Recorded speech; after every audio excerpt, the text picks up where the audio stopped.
अर्थव्यवस्था को मजबूत करने के लिए कुछ महत्वपूर्ण बदलाव करने की जरूरत है। गांव के लोग आज कृषि को छोड़ चुके हैं और इस दृष्टि से हमने कार्य करना शुरू किया। और मुझे बड़ी खुशी है कि जब हम अपना बजट प्रस्तुत कर रहे थे, हमारी बजट की पहली प्रस्तुति में ही हम ग्रामीणों से संबंधित, किसानों से संबंधित योजना लेकर आए। इस योजना का स्वरूप किसान थे और आपने देखा कि हिमाचल प्रदेश का हिंदुस्तान पहले राज्य बना जहां गाय के दूध पर समर्थन मूल्य 32 रुपए से बढ़ाकर 45 रुपए कर दिया गया और भैंस के दूध का मूल्य 32 रुपए से बढ़ाकर 55 रुपए कर दिया गया।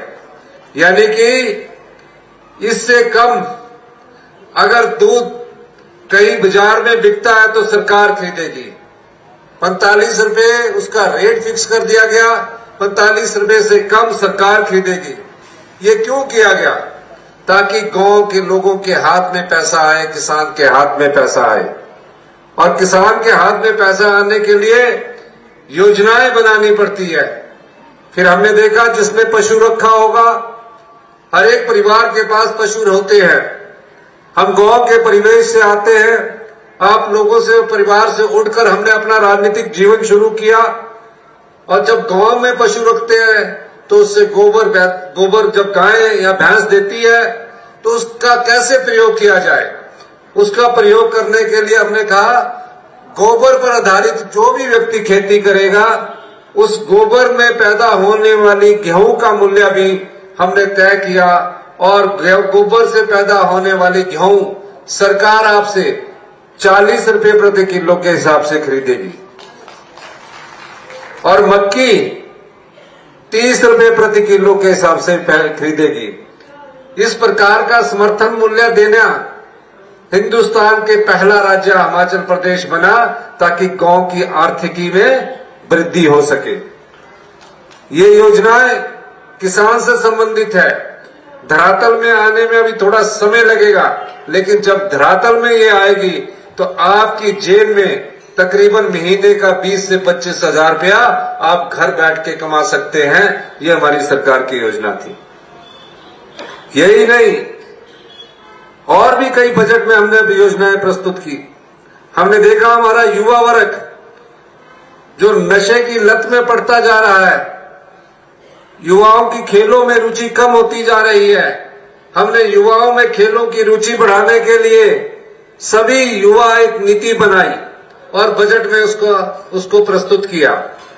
हमने कहा चाहे शिक्षा प्राथमिक स्तर पर शिक्षा के स्तर पर जो भी खेल कूद होती है, जो भी खेल होते हैं, चाहे प्राइमरी स्कूल के खेल होते हैं, चाहे मिडिल स्कूल के खेल होते हैं, चाहे हाई स्कूल के खेल होते हैं, उनको जो डाइट मनी मिलती थी वो बहुत कम मिलती थी। हमने बढ़ाकर 400 रुपया प्रति खिलाड़ी के रूप में डाइट मनी को किया और नेशनल लेवल पर जाने वाले जो भी खिलाड़ी है उनको 3 टायर एसी और एयर की सुविधा हमने प्रदान की। क्यों? ताकि हमारे युवाओं की खेल के प्रति भी रुचि बने। ये बात मैं इसलिए कहना चाहता हूं कि कई प्रकार की योजनाएं हमारे बजट में थी, लेकिन भारतीय जनता पार्टी के नेताओं को वो पच नहीं रहे थे। पिछले कल हमने कैबिनेट की बैठक बुलाई। कैबिनेट की बैठक में हमने कांगड़ा में को क्या दिया, कल ही हमने जो हमारा इंटरनेशनल एयरपोर्ट है कांगड़ा का, उसको बढ़ाने की अनुमति दे दी है और जो वहां से विस्थापित होंगे उनके लिए एक अच्छा पैकेज हमने दिया है। उस पैकेज के अनुसार मेरा यह मानना है कि जो विस्थापित होता है उसके मन में दर्द तो होता है, लेकिन जो हम अच्छा पैकेज देंगे वो उसको महसूस करेंगे और जल्दी ही कांगड़ा में बड़ा एयरपोर्ट बनाया जाएगा, जिससे कांगड़ा जो हमने टूरिज्म कैपिटल के रूप में विकसित करने की बात कही है उस दिशा में हमने कदम बढ़ाने शुरू किए हैं। यही नहीं, आज प्रदेश का वातावरण ऐसा हो चुका है कि जो विधायक है वो सीआरपीएफ के कब्जे में है। 9 दिन से वो पंचकुला में एक ललित होटल है, उसमें ठहरे हुए थे। आज ही हमें पता लगा कि उनको चार्टर्ड प्लेन से ले जाया गया है।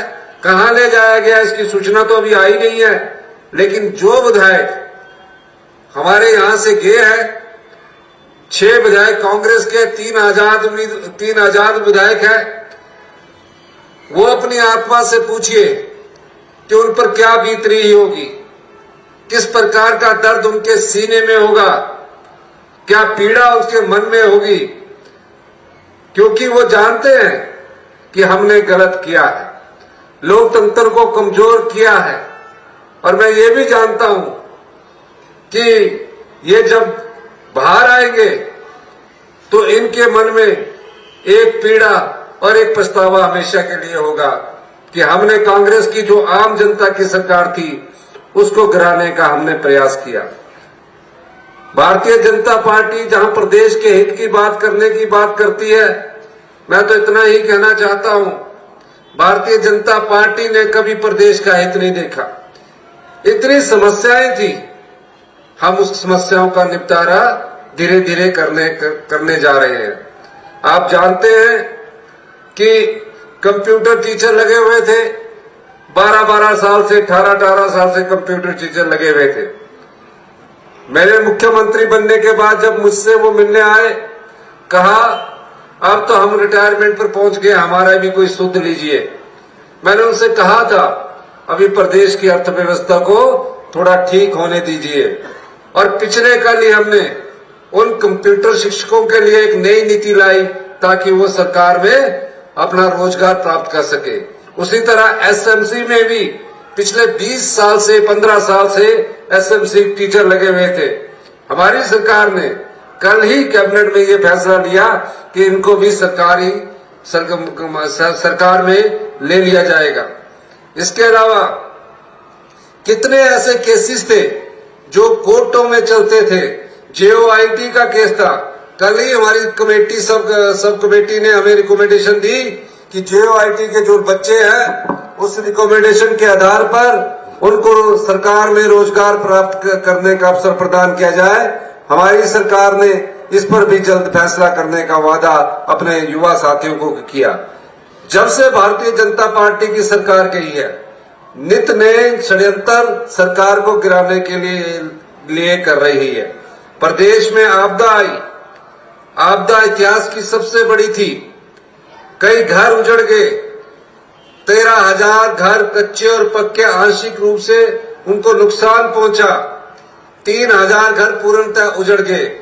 हमारी सरकार ने आपदा प्रभावित परिवारों के लिए आपदा राहत पैकेज की घोषणा की, जो कि 4500 करोड़ रुपए की घोषणा थी।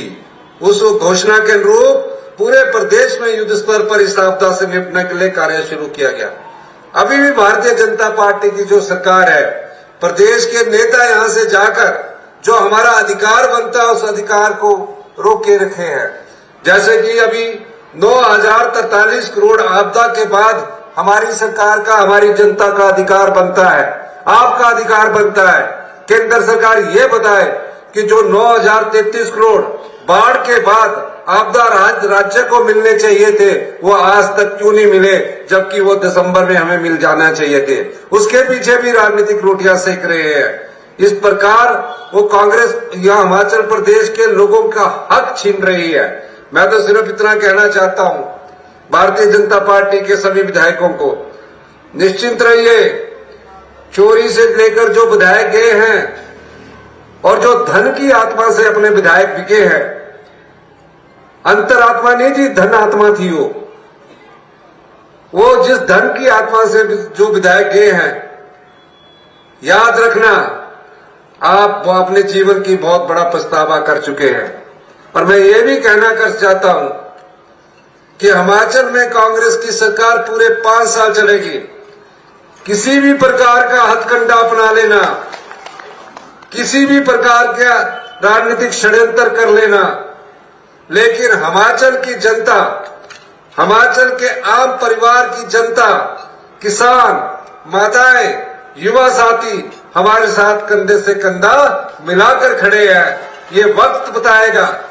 आज महिलाओं के लिए हमने पिछले कल जो कैबिनेट हुई, सभी महिलाएं जो यहाँ बैठी है, आपको भी मैं बहुत बहुत मुबारकबाद देना चाहूंगा कि हमने आपके लिए इंदिरा गांधी प्यारी बहना सुख सम्मान निधि योजना की शुरुआत की है।